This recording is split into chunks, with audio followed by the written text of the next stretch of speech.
Welcome to What is Good, a podcast from the Texas Baptist Christian Life Commission, where we explore contemporary cultural issues through a biblical lens.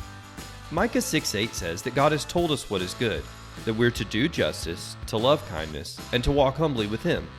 So whether you're seeking a better understanding of how to live that out, or you're just curious to understand a Christian perspective of what's happening in our culture, we hope that you'll find today's conversation helpful as we discuss what is good. All right, well, welcome to What is Good, a podcast by Texas Baptist Christian Life Commission. I'm joined today by all of our directors. We have our Director of Hunger and Care, Dr. Irene Gallegos. Hi, Irene. Hello. And our Director of Ethics and Justice, Dr. David Sanchez. Hey, David. Hey. And our fearless and intrepid leader, our Director for the Christian Life Commission, Dr. Katie Frugier. Hi, Katie. Oh, man, really? How did I botch the last one? Oh, it's good. It's good to be here. It's one of my life's joys to hear her name mispronounced throughout the years. My favorite, it was Frugieri. Do you remember that one? The person who says that still says it like that. I'm afraid to report to you all after years of working together. It's frustrating because I don't think I've ever mispronounced it in my life. And now on the podcast, it's like, great. Why am I even doing this? It is immortalized on the podcast. And I'm hosting. I'm our Director of Public Policy, John Lutzler, and fortunately I didn't stumble with my own name, so that's progress. Mm-hmm. This morning we're going to be talking a little bit about gambling and really the expansion of gambling. It has really proliferated across America just in the last few years. Part of the main reason for that is there was a law called PASPA. It was the Professional and Amateur Sports Protection Act that really prevented online sports wagering. Think of DraftKings and FanDuel and all that in any states other than those that already had it. So Nevada already had it because of Vegas. So they were grandfathered in, but it really prevented that from coming into new states. And in 2018, so almost 6 years ago now, the Supreme Court struck down that law as being unconstitutional, and it really opened the door for this rapid expansion of gambling all across the United States. And you've seen it. If you've watched TV, if you listen to podcasts or radio, you see the commercials and you hear about it. It's inescapable on social media. And so I just wanted to ask you guys, what are some of your earliest memories of gambling? About how old were you and what do you remember? And we're all parents here. Have your kids already been exposed to gambling? I'm wondering, with the elimination of PASPA and just kind of the prevalence of sports gambling everywhere, if our kids are going to be exposed to it a lot earlier if they haven't been already. I think some of my earliest memories are maybe a gateway into gambling. I don't know if it's official, but my family, kind of for some context, does a white elephant exchange on Christmas Eve. That's one of our Christmas traditions. And some of the gifts are really great, and some of the gifts are intentionally supposed to be funny or not preferable. And inevitably, every year growing up, somebody would come with lottery tickets. That would just be one of them. And it was kind of always a gamble, not to pun on our topic too much, but it was, could this work? Could this not work? And I'll never forget one year, a sibling of mine found some type of a prank lottery ticket that looks legitimate, and it looks like you've won $10,000. And so my sister one year opened it up, got the lottery ticket that we were all expecting, and for about 2 minutes, thought she won $10,000. She did not, and it was disappointing. But it was also one of those, this is a really, it's a gamble. It's not a good use of money, and it's never going to end like this. I would say, going along with the family traditions, I don't know if loteria counts, but I would say, yeah, that was a common game growing up. I mean, we would play with beans at times, so that would be our little markers. But you would put in a quarter, you would put in, whatever change you had, and people would bring their dollars to the table. And so we would play it as a fun game in growing up. And so I think I came from a family where I don't know that I recognized gambling as bad when I was a child, because literally loteria, we would bring our money. And so some of us would bring our little piggy banks to play the game. And it was pretty common to see my dad even buy lottery tickets, the scratch offs. That was a common practice, and even into my high school years, him taking a trip up to WinStar, and so Mm. went with my family. It wasn't something bad or that we were. It was just in our eyes and my eyes at the time. It was just something fun to do. I remember I was a kid. We were like driving to Granbury because we had a camp out there. And somewhere along the way, there's this gas station in the middle of nowhere. And next to it was this building that just said games. And from the outside looking in, it looked like a bunch of arcade games. And as a kid in the 80s, I was just like, this is the best thing ever. So I bolt in, and it's like digital slot machines and stuff that just doesn't make sense. And I just remember my heart being so crushed because I was like, "Where's Dig Dug? Where's Pac Man? These do not look like games to me." So true to gambling, though, right? It promises one thing and it's like, gotcha. Yeah, so my first exposure was extreme disappointment and thinking like, where's the fun in just staring at a screen where you're not controlling any kind of little person to kill things?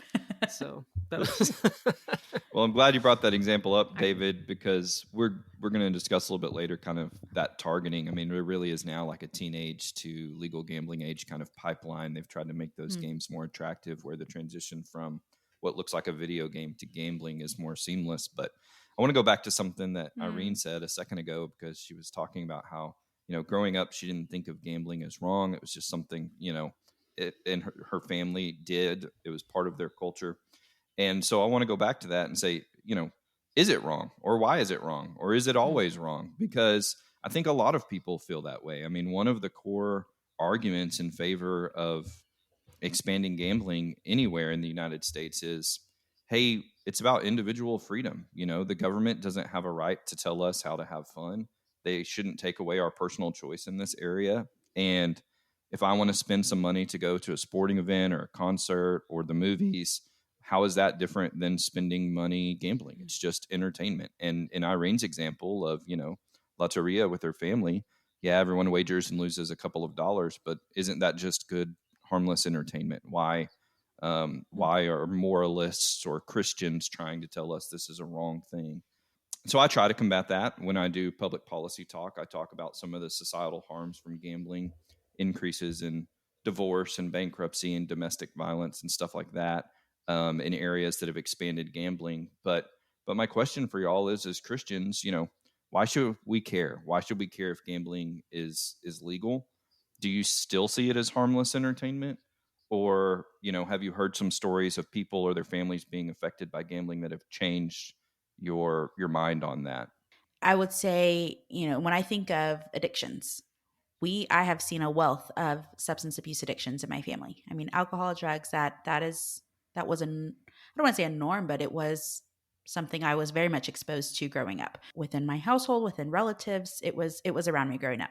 So gambling, for my exposure, gambling was not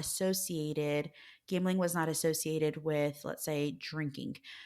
It was something done separately. I saw people drink and I saw people play loteria or do scratch offs, but never the two joined.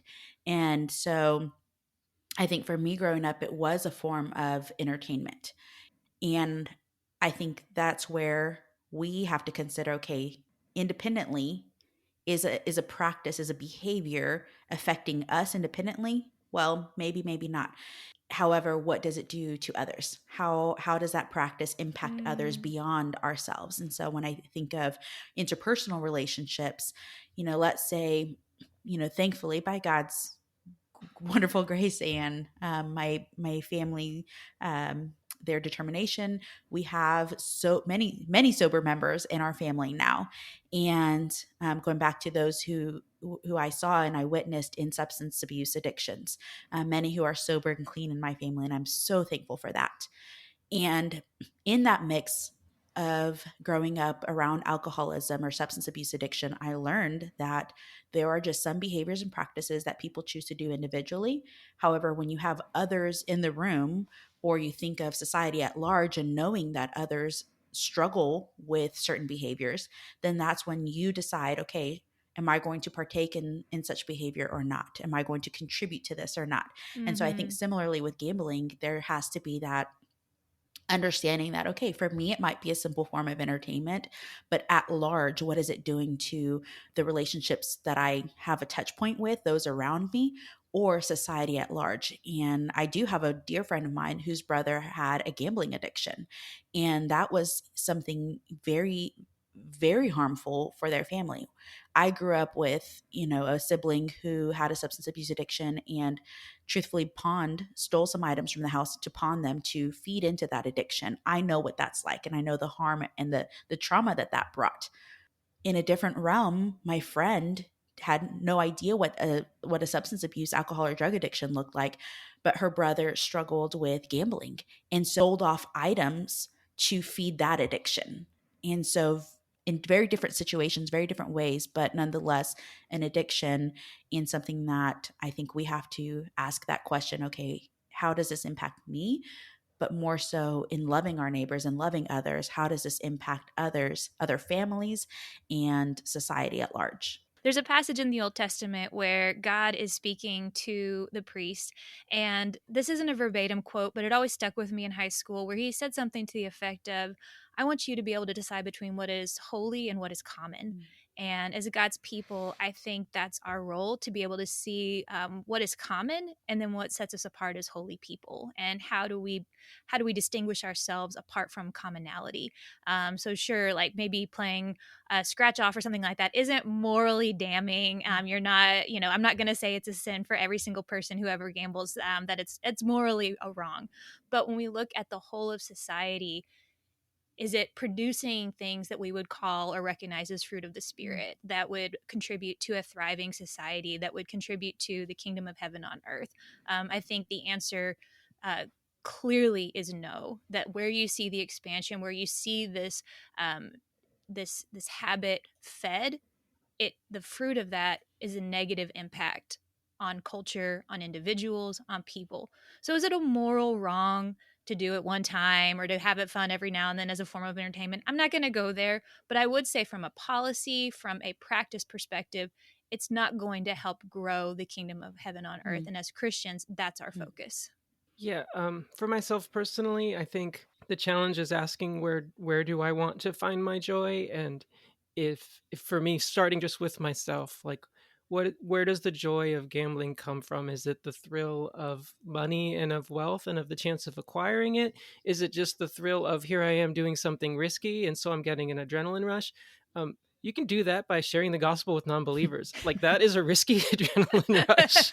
If you're an adrenaline junkie, there are ways. Go on the mission field. Go to a third world country. Go to a place where the gospel shouldn't be preached, or you'll be killed. That is an exciting way to You're so holy, use David. that desire. I thought you were going to mention skydiving or something. I don't know. No. It's just, it's petrifying. A lot of people don't share the gospel because they haven't gotten over that fear. But if you are an adrenaline junkie, dude, God's given you that for a reason. Like, there are ways to use the cravings that we have for God's kingdom, and we should think about that. But the other side of it is, John, what's been helpful for me is, I've even had a pastor share, like, someone will go and spend $300 or $400 on the golf course.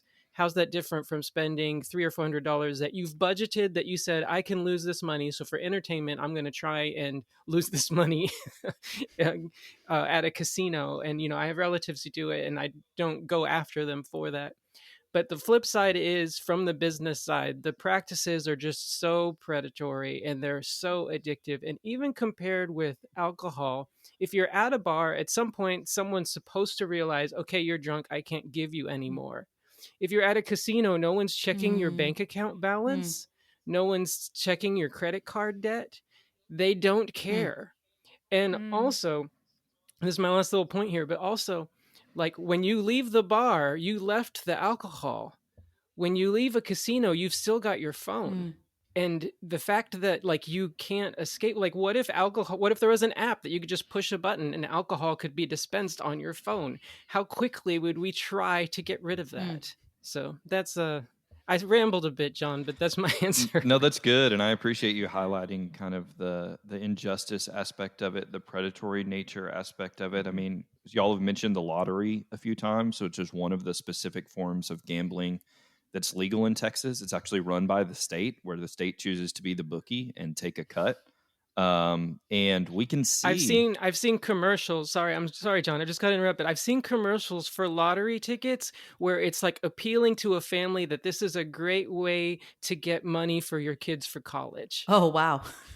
I would just like to put a side note that the CLC this last legislative session did file a complaint against the Texas Lottery Commission. because the advertising was to win free groceries. It was Oh, gambling gosh. within gambling. Ugh. Buy a lottery ticket, which is in and of itself a gamble, and get entered in to win grocery money. Not golf clubs, not a big screen TV, but Yeah. a basic necessity. Win $300 in grocery money. And we can see How is that not a poor tax? when we look at the state, we can see that those who can least afford it are the ones who buy the most lottery tickets. You can look at the wealthy neighborhoods and the Yes. wealthy areas on a map of Texas. They don't buy lottery tickets. Yeah. It's the poorest and most uneducated areas that buy the tickets. So I'm glad that you guys highlighted that. Y'all also mentioned, the addiction part. Irene shared a personal story about gambling addiction affecting her family. I feel as though in recent years we've done a better job of talking about pornography addiction and the harm that's caused by pornography addiction. And really, the big thing there has been the proliferation of pornography on the internet. Instead of going and buying, one magazine that has a few images in it, people can pull up their phones and be exposed to thousands of millions of images and videos. And, I heard someone say with a phone, you've got access to a million images of pornography. I think with your phone, you've got access to a million bookies. I mean, there is no shortage of people out there that are willing to run some type of gambling operation and let you link up your debit card or credit card over the phone. I don't feel we're talking about gambling addiction as much, at least not in my kind of circles that I run in, as we do the dangers of pornography addiction. Do you guys feel that it's not discussed as much? And if so, why do you think gambling addiction is getting less attention from our thought leaders in our culture? When you said, John, if you look at a map, where are the lottery tickets being purchased? And typically, they're in areas of poverty. And I would even say, if you bring in ethnicity and ethnic minorities into the conversation, that's the reality.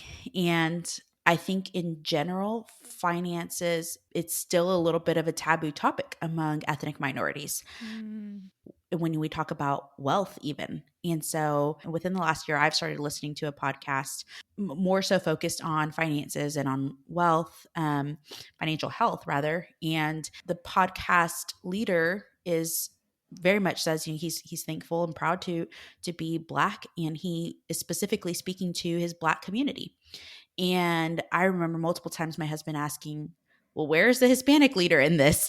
I want somebody who's going to speak into this from a cultural perspective in our culture. And he said, well, if there's no one, then maybe we should be it. Really. And if I think of my circles, it's multicultural, but I would say in certain areas, at least in my church, we're predominantly Hispanic. And I just don't think the conversation of finances is even discussed, much less behaviors or practices that are impacting our finances. And I think that even kind of bleeds into, sometimes we don't even talk about tithes and offerings as much. And so how are we stewarding, how are we honoring the Lord with our finances? And so I think even from just a financial perspective, it's just not a conversation that we're having as often. I would say predatory lending, I don't think I learned that phrase until grad school. And I grew up in a pretty ethnically blended school system, and I went to, a private Christian undergraduate institution, but predatory lending was just not even on my radar until grad school. And little did I know that I had family members that were involved in predatory lending, that were impacted by predatory lending, but I just didn't even know that was the phrase that was used to describe that situation. And so, honestly, there were many concepts I did not learn until grad school. And it just was not in the circles of conversation, not just because the adults were talking about it and not the children or the young adults. It just, not even the adults in my circles were talking about these concepts. I think that that's not just limited, or maybe to ethnic circles, Irene. I grew up in a very traditional Anglo household with a stay at home mom and a full time working dad. And um, even to this day, I don't think my mom has much of a say or awareness of the family Mm. finances. There was just this, we don't talk about money, and my dad's going to just take care of it all, which I'm thankful for that. I'm not saying that's a bad thing, but I think the unintended consequences, we don't talk Mm. about money. And there is this vein in the American psyche where we can exploit Mm. that now. And John, I think that's what you're hitting at, that there's this online access is really exploiting this underbelly of this pull that we have. We don't talk about it. We don't talk about it in the same way that we talk about other temptations that we have. We're a little bit more comfortable talking about the temptation of Mm. pornography. I think as Christians, we're running behind the times. And so I'm grateful that we are talking about issues like pornography now. I don't think we were having that conversation 5-10 Mm. years ago.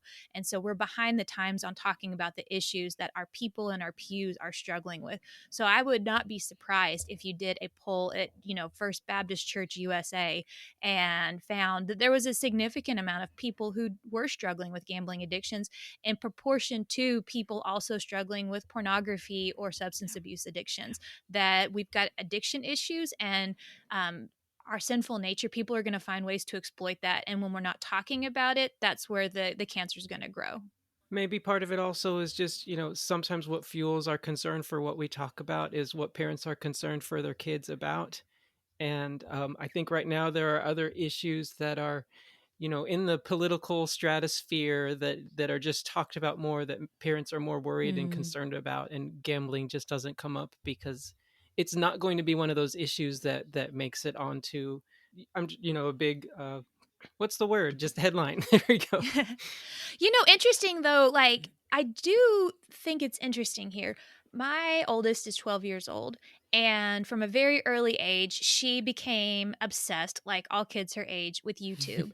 But one of the first things that we found on YouTube pages that my husband, I think very wisely, banned pretty quickly was these blind bag videos where you would buy a Mm. blind bag and you would open it up and you just see what's inside of it. Well, she was obsessed with watching these. And then in turn, we would be at the checkout at the grocery store and she would see a blind bag and she would just go crazy. Like, I need this blind bag.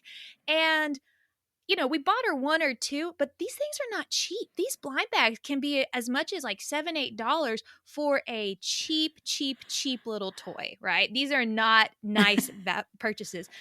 And my husband made this observation that these YouTube videos, yeah, like that. This is from a blind bag. This is a Leonardo.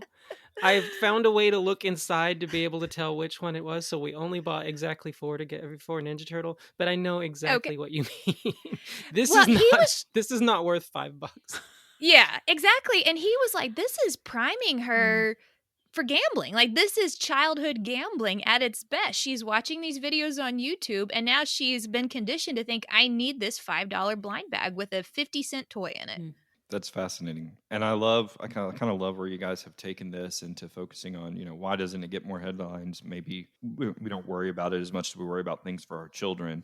I think there is reason now that gambling has become legalized across the country in most places to raise the alarm for worry about our kids and about our children.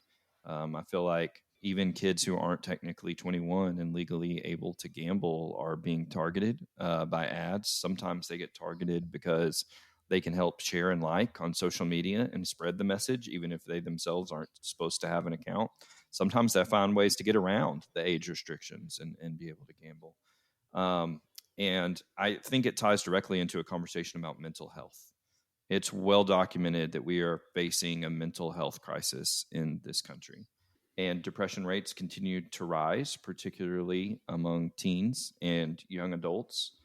Mental health has been linked to gun violence and mass shootings. In my work in the Capitol, legislators are always trying to find more money for mental health initiatives. It's a serious concern. And yet, we know that the legalization of gambling helps contribute to the mental health crisis. It's an isolating game, or at least it can be. There's a social aspect to it. It's similar to substance abuse a lot in that way. You can socially drink or if you're really addicted to alcohol, it can be a very isolating thing you do alone at home. Similar with gambling, there is a way to go out with friends and gamble, but for those who are addicted, it can be very isolating, and it's a very emotional game. Highs and lows. There's even a phrase, on tilt, for the emotional state you get into when you lose a lot of money.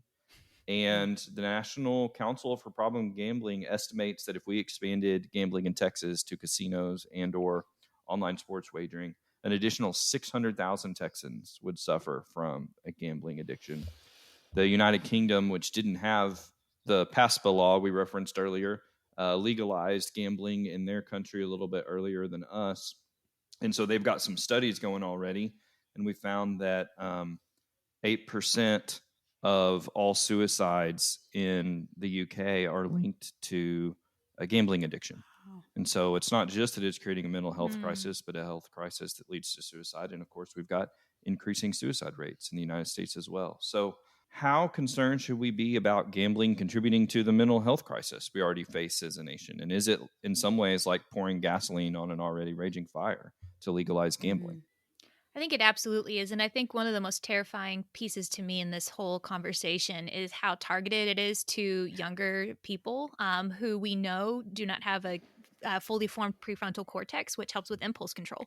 And so we are intentionally going after, or this industry is intentionally going to go after a demographic that we already know is having historical rates of anxiety and depression and already struggling with other issues, and also doesn't have good impulse control.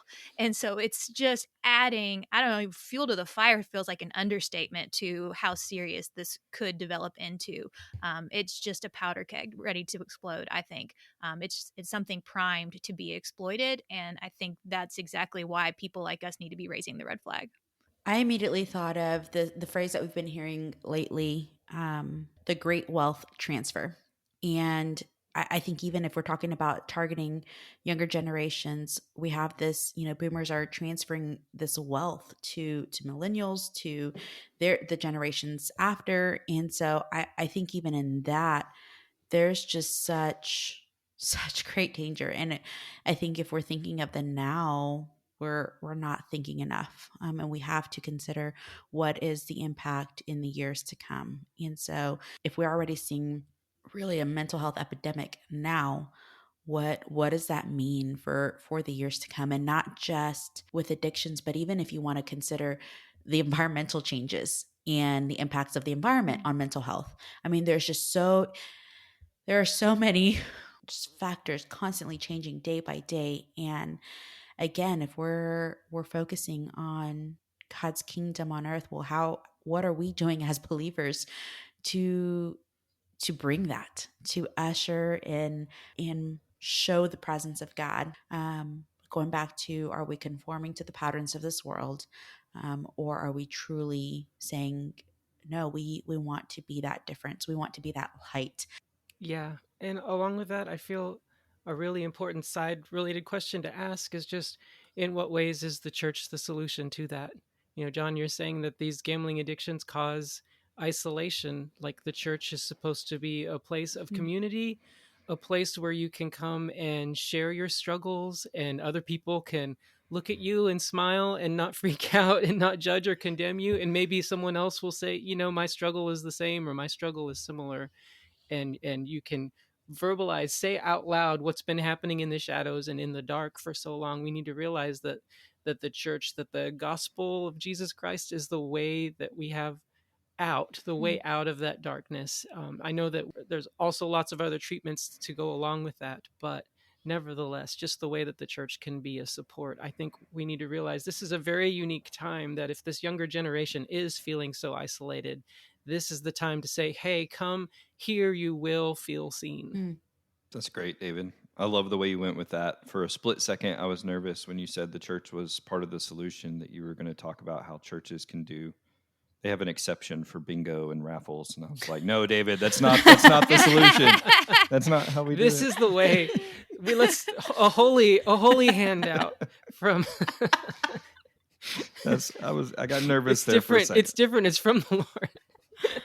I'm curious, how many of you guys, I've seen an increase even to David's point about the church being the solution. I'm seeing an increase in a hopeful perspective of churches that are starting to have more programs for people struggling with addictions and different things like that, creating space to recognize that this is an issue within our own body. So I know my church is doing it's similar to like a Celebrate Recovery type thing, where we have leaders even within our church who are leading it, saying this is my Celebrate Recovery story, and allowing others to kind of come alongside that. Have you guys seen an increase in that in churches? I have, and that's such a good word, Katie, because I think our churches need to be ready to start. A lot of churches have AA groups and things like that, or Celebrate Recovery, which is supposed to be broader for all types of addiction.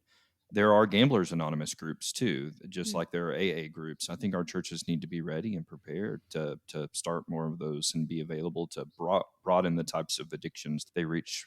I think with that, I know one of the ones out there too, Regen. Yes. And a lot of churches. That's what we have. A lot of churches are talking about it. Yeah, I think it's fascinating because Regen it's one similar to Celebrate Recovery, where it is encompassing, and that's something that we're actually signed up and starting at the end of the month. And I don't have anything particular that I'm going for, but for me, it's just more of I'm asking God, would you reveal to me, is there something underlying? And for me, it's more of just almost like a preventative measure for my mental health, and just asking God to just see what's it within me, and really help ask some questions that maybe I'm not even considering. And so I just wanted a structured environment where I could be asked those questions openly and freely. And so I'm still like slightly nervous, but I'm really excited just to see what will be discovered during that time for us. Yeah, and I think churches creating space like that, I think, is the way forward. John, I think our churches being able to create space for people to say, maybe this is my issue, maybe you've got one similar, but creating structured ministries to be able to explore all the different ways that we need to come alongside each other, like David was saying, and being the solution, I think is going to be real key. So shifting gears a little bit, Dallas Mavericks owner Mark Cuban recently made some pretty big news when he sold a majority stake. Our favorite guy. I'm a big Mavericks fan. I won't put it up because it's bad podcasting, but I've got a little mini Luka Doncic that sits right here on my desk. In the 2011 championship, my sister was going into labor, and it was the final game, and she called and said, we're on our way to the hospital. And we said, okay, well, it's a few minutes left in the fourth quarter. And we actually even waited until they brought out the trophy before we headed to the hospital. I love that. Is incredible. That makes me feel so much better. At 2011, I was on my honeymoon, and I was watching the games while I was on my honeymoon. So. Okay, now we all need to share our story. In 2011, I was at the Southern Baptist Convention in Orlando, Florida, and a bunch of us SBCers were all huddled in a hotel room watching the Mavs. It was fantastic. I don't remember. Next, let's go back. What were you talking about? Gambling? Yes. Okay, so Mark Cuban he sold the Mavericks, and it was shocking to a lot of people. Why would he sell the Mavericks mid-season? I was following on Twitter, and a lot of people didn't understand. They were saying, did he need the money? Was he selling it so he could, have bankroll for a presidential run? Is he getting ready to run for president? And people completely missed that the woman he sold it to is a former owner of Las Vegas Sands, and it's all a concerted effort to bring casinos to Texas. Mark Cuban has not been shy about the fact that he'd like the next Dallas Mavericks stadium to be a hotel, resort, casino / stadium. And I'm always interested in how pastors get involved in issues like gambling or predatory lending and, payday lending and stuff like that. It comes from stories of church members, congregants, parishioners who come in needing help, seeking help with financial struggle. And I remember talking to a pastor in a state that does have casinos a few weeks back, and he was sharing some of the things that his congregants have experienced at casinos as they struggle with gambling addiction. One is, and Texans may not be as familiar with this, other than Eagle Pass and Native American areas, we don't really have a proliferation of casinos the way that Florida or Oklahoma or Nevada might. One is that they'll stay open late. as particularly on Fridays. They're open, basically 24 hours in some places. And if you get paid late on a Friday afternoon and you're living paycheck to paycheck and your bank is closed, there is a place that will cash it for you, and it's the casino. But they'll cash it for you at the very back, and you have to walk through all of the games to get there. You cash your check. They'll cash it for you in chips if you want, and then you have to go back all the way through all those games to get back out. And a lot of people lose their paychecks before they even get back out of the place they went to cash it, in part because banks are closed or unavailable to them. They've installed in Vegas, they've got a lot of daycares. They will take your child as young as 6 weeks old. There are a lot of daycares that will not take 6-week-olds, but the casino will, because it'll allow you to keep gambling and it'll feed your addiction. They've got teen arcades at those casinos, back to David's point, so that the natural shift from when you can bring your teen can play games that aren't gambling while you gamble, and then the natural shift from that when you become legal age to gamble is to move from the teen arcade to the adult gambling casino. And so I'm just curious what you guys think about, these tactics that these casinos and online sports wagering too have talked a little bit about. They'll target kids on social media, even if those kids, kids will try to open an account or fake their age or identity to be able to do that, or at the very least they'll like and share it with other kids, and that helps spread the message. These types of tactics that these folks use to target young people in gambling. I've heard sad stories about young men who gambled away their personal finances, but they thought they could just make it up with one more bet, and so they borrowed from their small business that they owned. They had a pizzeria or a small construction company, and then they ended up losing their business too. Just curious what y'all think about those types of stories that churches hear. Well, I think the phrase that we've already been using a lot this conversation, predatory practices and things like that. Irene said that she hadn't even heard that until grad school. I think what you just described is exactly what we mean when we're talking about predatory practices. And I think any person, like if you just kind of sit there and lay out, this is what they're doing.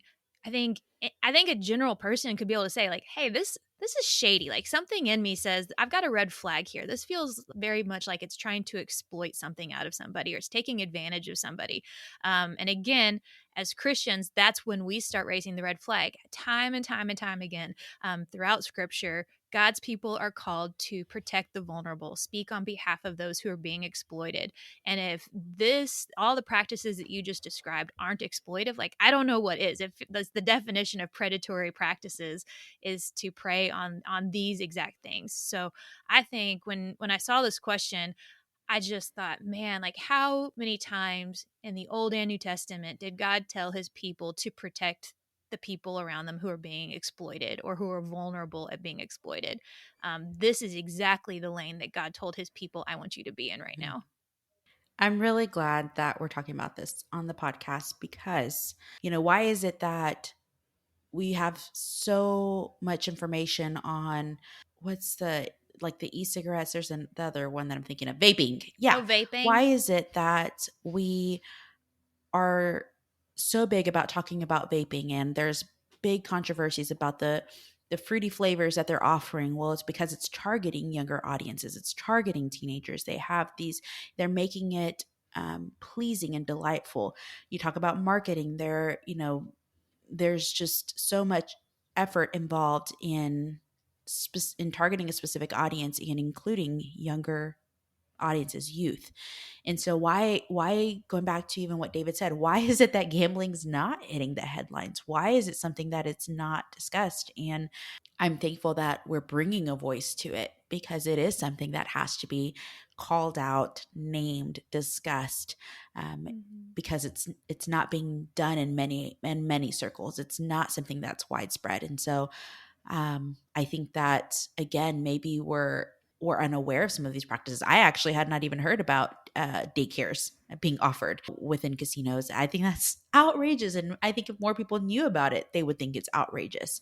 And so I think I'm left with wondering, okay, well, if it's not in the media, mainstream media, well, then what can we do to keep shedding light on it? What can we do to keep sounding the alarm and sharing the stories, because this is a practice that I think if more people knew the stories. And I think about what you said earlier for pastors. You said that it's the stories that resonate with them, it's the stories that bring them out. Well, there's a wealth of people talking about all types of addictions. Are the people who have experienced gambling addictions, who have a touch point with that addiction. Maybe it's not themselves, but they have a family member or a relative who's been involved with it. Where are those stories, and how can we share them? How can we help to get that information out? Because I do think that the experiences are impactful, and I don't know Mhm. that I'm hearing them as often as I am compared to other stories. One thing that I think is important too is just to make sure people are aware of the industry of casinos in general. John, you had mentioned that Cuban intentionally wants casinos in Texas. That is his stated goal, that he wants to see that expanded. And the very first time I went to Vegas was just a few years ago, and I didn't go there to gamble. I went there because a family member was having an event, and I went to go support them. But in that process, there obviously were casinos there, and I had a family member ahead of time warn me, knowing I had never been there, like everything inside that building is built to keep you in that building, from the food, the environment, the smells, the placement. Everything there is meant to play you and to take advantage of you. And it was striking to go in to see that. I'm not sure I would have if somebody hadn't warned me. Hmm. There were so many different things I wasn't aware of that were happening right in front of me. So I think some of it, like Irene, you just said, it's just making sure people know, hey, everything about this is meant to entice you and keep you here. Everything about this is Mhm. meant to take advantage of you. Tell our kids that. How are our children going to know that? If you take an 18-year-old and send them into that, they're going to think it's awesome, Mhm. because it might be awesome. It's going to smell good. It's going to have the energy. The vibe is going to be on point, and they're going to like it. And so trying to help them have the right lenses is going to be so important. John, to your point, because you're going to have, if you've got billionaires like Cuban, I would bet he would build a very nice casino that would probably be very appealing to a lot of Mm. people.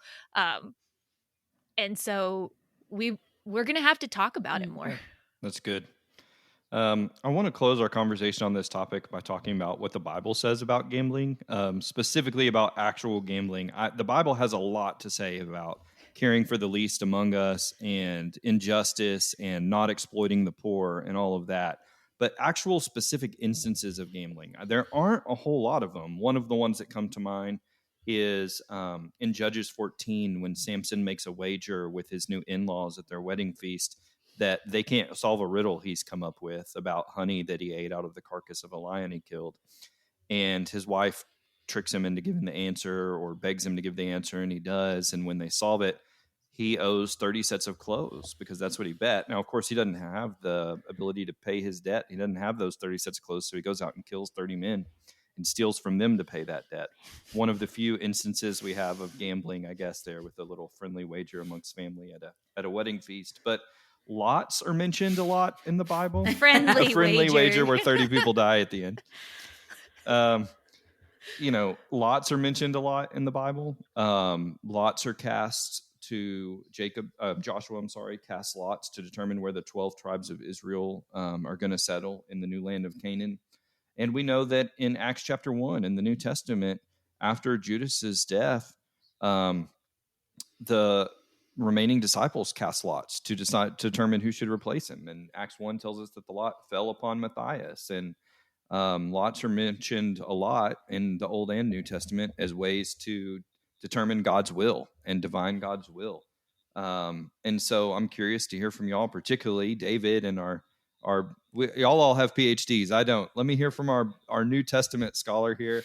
Does the Bible condone gambling, and what should we make of gambling as a way to determine God's will, or the few references we have in Scripture to gambling directly, not so much That exploiting poor, but direct examples of gambling in Scripture? Yeah, for me, whenever we're talking about whether it's gambling or whatever, and then we get into God's will, you can get so specific and become very legalistic really quickly. and then think and suddenly trick yourself into thinking, well, I'm the only righteous person because I have the only correct line of where gambling goes from entertainment into sin.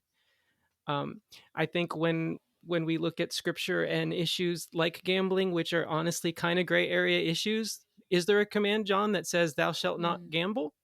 I'm not aware of one. No. So so if it becomes a gray area issue, then we have to ask ourselves some other biblical principles, that and asking ourselves, how does this align with God's will?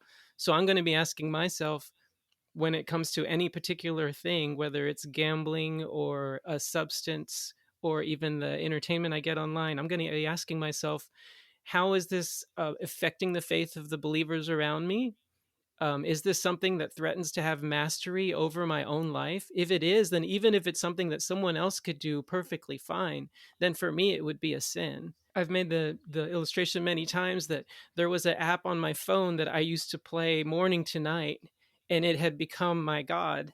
And for other people, they could play this app, for 20 minutes and then get off and just not even think about it anymore. And so for them, it wouldn't be bad to have it, but for me, it would.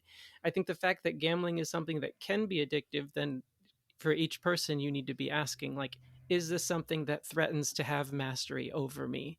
And if it does, then for me, it's wrong and it's a sin. But then ultimately, I also just need to ask, like, what is going to be my witness to others?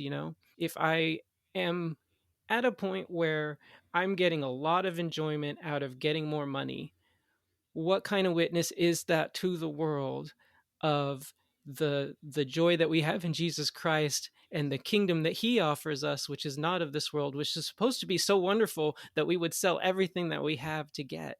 I would just also add to everything David said, which is absolutely wonderful and I think the best.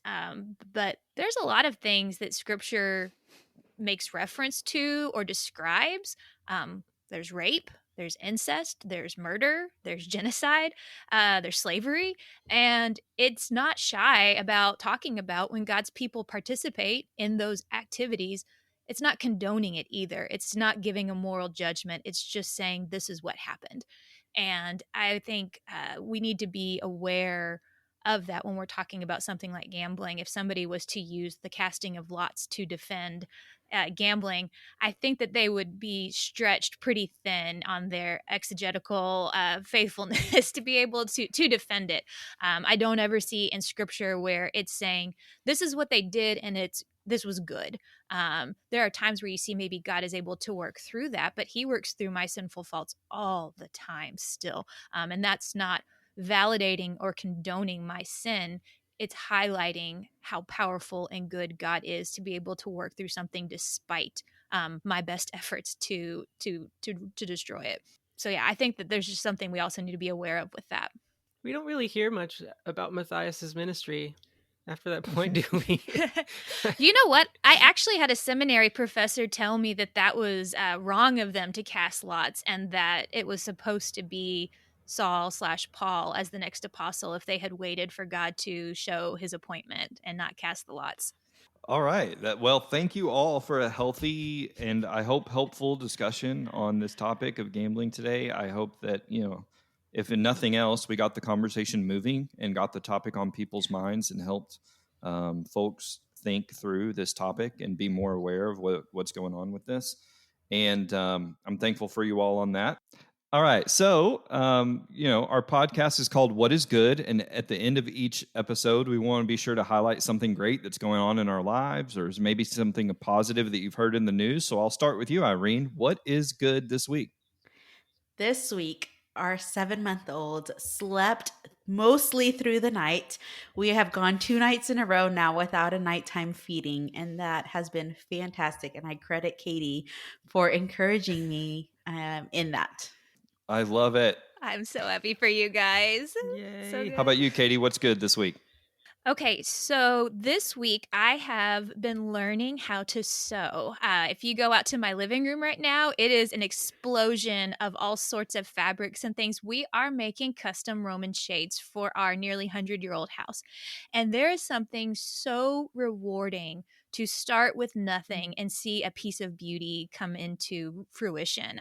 It's really, it's rewarding, it's fascinating, and it's also just very satisfying. So I am excited to finally, after 2 years, to have curtains in my house. And I'm also just excited at this new skill that we're adding to our family repertoire. Nice. Now you know I felt every time I finished a Mario or Luigi hat for the hunger offering. Yes. There you You go. guys are A+ parents. We still have to go to the in-laws when we get a tear in something. So good for y'all for developing those skills. David, what is good? I heard a really cool story from my church, which started an ESL ministry for the community around it just this past year. They were talking about a woman who's been going to the church now for the past couple months, and that she had been out of church for 28 years. Wow. That it was ESL that brought her back Mm. into the church building, Wow. and then through that she started attending our church services as Praise well, God. and that's just really Yes. cool. Yeah. Yeah, That's that's awesome. fantastic. Amazing. John, what is good? I read that there are 2 new drugs that are used to treat dementia. Alzheimer's. I read that there are 2 new drugs that are used to treat Alzheimer's, and a decade ago it was just unthinkable. It's not a cure yet, but impressive progress. And if any of you know anyone who suffered from Alzheimer's, just fantastic news that these drugs are getting at approval in 2024. That is awesome. All right. Well, thank you for joining us for another, thought-provoking episode of the What is Good podcast. And we'll see you guys next time with a new topic to explore.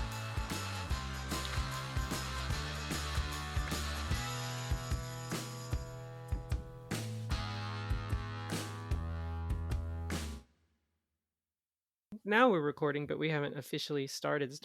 Fantastic. So say the witty thing that we'll use in the outtakes. Go. Oh, I have no idea what that will be. That was hilarious. We're so good at this. I mean, we're going to put everyone out of business. I feel ethically, should we even do this podcast now? Is it even morally right to do this to them? The podcast. Take away their livelihood. I don't know. Mother of all podcasts. Okay, Okay, I have a question. That's what it Do I sounds get a like. do-over Yes. on the name intros, or are we stuck with the Katie Fruge part? No, that led to a very candid, come on. disarming. No, you'll get a chance. You'll get a chance in 2 weeks. You'll get a chance I next don't, time. because Katie's doing my next one. It'll be season 2 before I get another shot at this. Oh, no. Okay, how about next time I will let you do the go around. I think let's let him. I mean, I think he's got the best radio voice out of us. Anyways, I've got the There face we for go. radio. Oh man.